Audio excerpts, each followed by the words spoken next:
वो पूछती है मसीहा क्या है, कि वो क्या एक फंक्शन है या एक नाम है कि क्या? मसीहा, मसीह, मसीह जी। मसीह हजरत ईसा अलैहिस्सलाम का लक़ब है।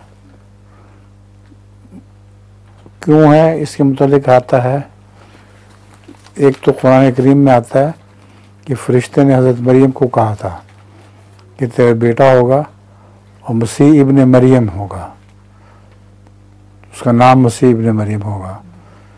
तो ये तो आयत के मुतालिक है, यानी खुदा ताला ने फरमाया। लेकिन इसकी जो तौजीह है वो मुख्तलिफ है। बाद लोग कहते हैं मसा करना, किसी को छू कर अच्छा करना।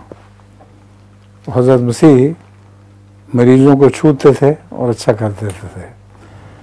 और मसीह का ताल्लुक़ मुसाहत से भी है, यानी बहुत सफ़र करने वाला, मुसाफत यानी।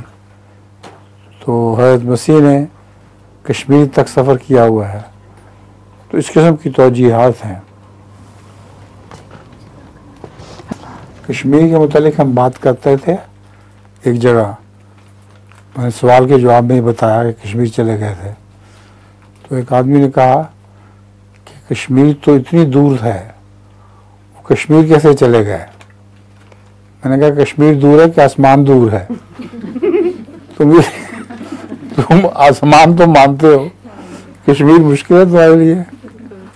तो हज़रत ईसा वाक़ियतन कश्मीर ही गए हैं। ठीक है।